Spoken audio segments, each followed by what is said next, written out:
Main door ప్రధాన ద్వారం పెట్టేటప్పుడు ఎటువంటి నియమాలు పాటించాలి లేదా ఎటువంటి జాగ్రత్తలు తీసుకోవాలి? ప్రధాన ద్వారము ఉచ్చ నీచ స్థానాలలో పెట్టాలా, గృహ మధ్య భాగం అంటే సెంటర్లో పెట్టాలా, లేదా ఎంట్రన్స్ దేవతా పదాలలో పెట్టాలా? ఏది కరెక్ట్? దానికి ఏమైనా ఆధారాలు ఉన్నాయా? మెయిన్ డోర్ ప్రధాన ద్వారం పెట్టేటప్పుడు అందరూ మొదటగా చూసేది ఉచ్చ నీచ స్థానాలను చూస్తారు.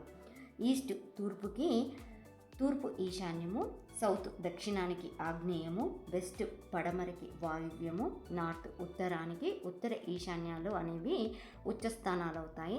అలాగే ఈస్ట్ తూర్పుకి ఆగ్నేయము, సౌత్ దక్షిణానికి నైరుతి, వెస్ట్ పడమరకి నైరుతి, నార్త్ ఉత్తరానికి వాయువ్య స్థానాలు అనేవి నీచ స్థానాలు అవుతాయి.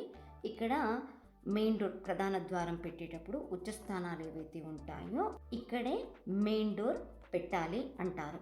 ఇది తప్పు. దీనికంటే మరో 2 అంశాలు ప్రధానమైనవి. అవి చూసుకొని ప్రధాన ద్వారం పెట్టుకోవడం అనేది కరెక్ట్. అవి ఏంటి అంటే, 1 ఎంట్రన్స్ వాస్తు పదం లేదా దేవతా పదం అంటారు. 2 ఫేసింగ్ డైరెక్షన్, దీన్నే వర్క్ అంటారు. మెయిన్ డోర్ విషయంలో ఉచ్చ నీచ స్థానాలు అనేవి గత 30-40 సంవత్సరాలుగా మాత్రమే వాడుకలో ఉంది. కానీ మీరు పాత ఇండ్లను గమనిస్తే ప్రధాన ద్వారము ఇంటికి సెంటర్లో మధ్యలో పెట్టేవాళ్ళు. ఇది కొంతవరకు కరెక్ట్ అయ్యే అవకాశం ఉంది, కానీ పూర్తిగా కాదు.